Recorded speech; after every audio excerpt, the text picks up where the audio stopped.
Oi, gente, e aí, como é que vocês estão? Sou a professora Amanda Vasconcelos e hoje eu vou estar aqui com vocês para a gente resolver algumas questões pertinentes ao vestibular da Unifor. E a gente vai focar hoje em algumas questões especificamente para o vestibular de medicina, mas com assuntos pertinentes a qualquer outro vestibular. Então, se você vai prestar para arquitetura, psicologia, direito, enfim, são questões comuns ao vestibular da Unifor como um todo, mas hoje a gente vai focar especificamente nessas questões de medicina que costumam cair mais, tá certo? Eu trouxe para vocês aqui um material de algumas questões, se eu não me engano são umas 8, 9, umas 10, eu não lembro exatamente o número de questões em exatidão, mas o que eu posso dizer para vocês aqui são questões escolhidas do vestibular da Unifor, são questões realmente originais, produzidas pelo vestibular da Universidade de Fortaleza. Então, a gente consegue ter um nível de assertividade muito bom, já que são questões utilizadas por esses vestibulares, né? Nesses vestibulares da Universidade de Fortaleza. E é o seguinte, a gente vai trabalhar aqui uma questão, iniciar com uma questão de coesão, que é uma matéria muito cobrada, inclusive em outros vestibulares. A gente pode ver no Enem, na UES. Na UES a gente vê muito essa matéria. É uma característica que eu vejo, inclusive, no vestibular da Unifor. Existem algumas questões que são muito semelhantes às questões da UES, na Universidade Estadual de Ceará. Então, se você, por acaso, já fez todas as questões da Unifor, já não tem mais questão para fazer de vestibular antigo, dá uma olhada nas questões da UES, que são questões bem parecidas, tá certo? Vamos começar.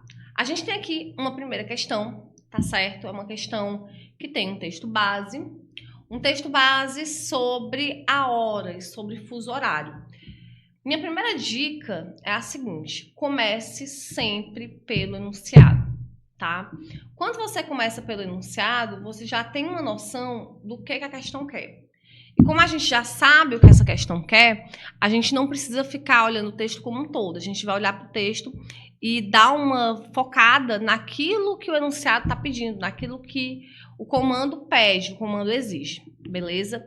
Outra dica muito boa é se atentar também à referência, à fonte. Quem foi que escreveu, onde é que está disponível, quando é uma questão, por exemplo, de figuras de linguagem, função de linguagem, isso é muito importante, tá?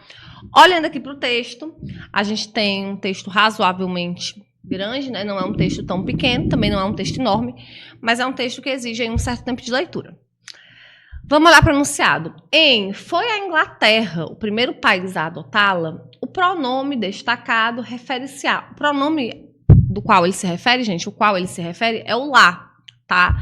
É uma questão de coesão referencial, porque ele está me dizendo que esse pronome lá se refere a alguma coisa. Vou dar um exemplo, que eu estou com os meninos, estou acompanhada da equipe de produção do Aprova Play. Eu poderia muito bem dizer, os meninos vão no shopping comer bolo, certo? Eles irão almoçar lá. Quem é esse eles? Os meninos. Isso é o que a gente chama de coesão referencial, quando eu faço referência a algo que já foi dito ou que ainda vai ser citado, tá certo? Coesão referencial, a gente se refere a algo que já foi dito ou que ainda vai ser citado. Porque também poderia ser, eles vão ao shopping, os meninos. Estou me referindo a algo que ainda vai ser dito, tá? Mas além da coesão referencial, eu também tenho a chamada coesão sequencial, que é exatamente o que vocês fazem na redação, que vai dar um encadeamento de ideias, vai dar uma sequência de ideias. A gente vê muito isso nas orações coordenadas, subordinadas, enfim. Quando eu falo, por exemplo, que em primeira análise eu tenho tal problema e em segunda análise eu tenho um outro problema, isso é uma coesão sequencial, estou dando uma sequência de argumentos.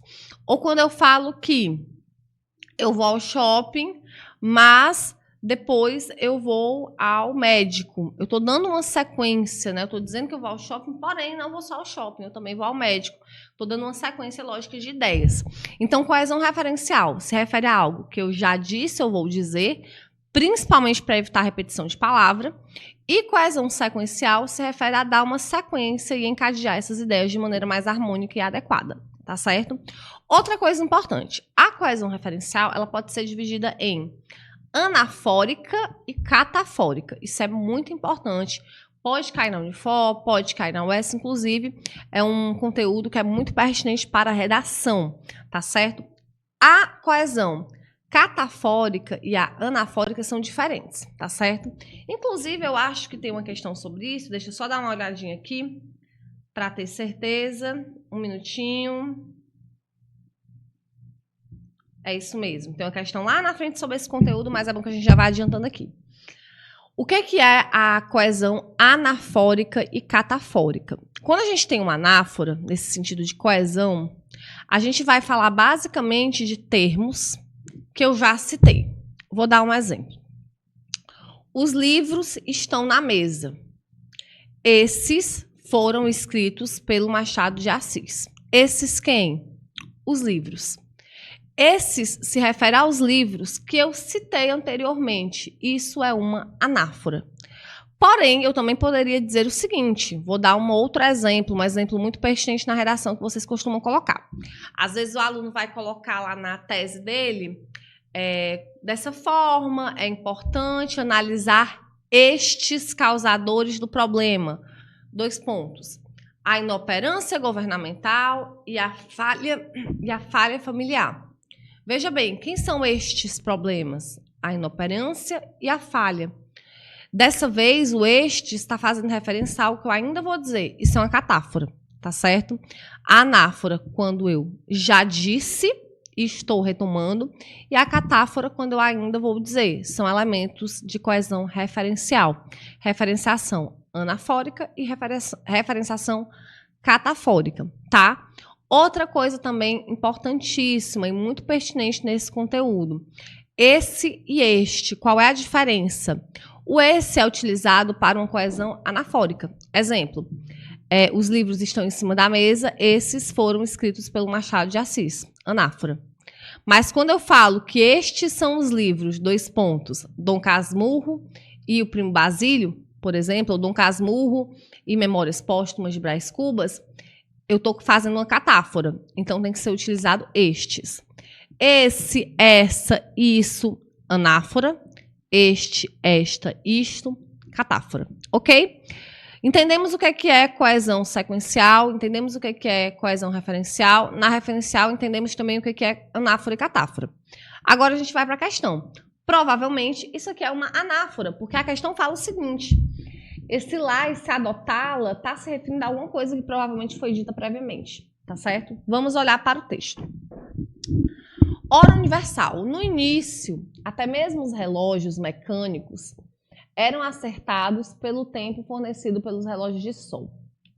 A hora comum, no entanto, aquela usada em nosso cotidiano, não se baseia inteiramente no sol. A velocidade da Terra, em seu movimento de translação, não é constante. E, por isso, a duração dos dias solares é desigual. Apenas por praticidade, começamos a contar dia solar médio quando o Sol médio atinge a chamada culminação inferior. Em outras palavras, quando é meia-noite. Mas, afinal, a diferença entre o tempo solar verdadeiro e aquele produzido pelo Sol médio não passa de 17 minutos. Uma defasagem que foi imperceptível para o dia a dia da humanidade durante muitos séculos. Até que nas primeiras décadas do século XIX surgiram as estradas de ferro. Até agora, nada do nosso termo, do termo pedido, né, de se adotá-la. E para resolver parcialmente o problema dos horários, surgiram as horas nacionais, os fusos horários, né, gente? Porém, cada país tinha a sua, e isso não ajudava muito, tinha seu padrão de hora. Era preciso uma padronização. Foi a Inglaterra o primeiro país a adotá-la. Tá aí o termo que ele quer, o lá, né? O que foi que a Inglaterra adotou? Uma padronização. Perceba que esse adotá-la, adotar quem? Uma padronização de horário. A Inglaterra foi o primeiro país a adotar essa padronização, embora Estados Unidos e Canadá disputem até hoje essa primazia. Então, quando eu falo que a Inglaterra foi o primeiro país a adotá-la, esse adotá-la, esse lá, se refere à padronização do horário. Adotar o quê? Uma padronização, já que antes dessa padronização havia um problema com horas desiguais, já que cada país marcava o seu. Então, o que eu posso dizer? Que essa anáfora, já que está se referindo a uma palavra já dita, Se refere à letra A, a hora comum, a velocidade da Terra, a uma defasagem, a uma padronização dos horários ou a diferença entre o tempo solar. Verdadeira e a letra D, há uma padronização de horários, ok? Então aí a gente vai ter como resposta a letra D. Foi a Inglaterra o primeiro país a adotar uma padronização de horários. Gente, questão simples, você não precisa ser um as da língua portuguesa, não precisa saber tudo de anáfora e catáfora, não precisa saber tudo de referenciação para conseguir fazer. Mas se você tiver esse conhecimento, facilita muito, tá? Letra correta, letra D. Vamos para a próxima questão. Beber aqui uma aguinha, mas é uma questão que ainda trabalha com a ideia de coesão de alguma forma.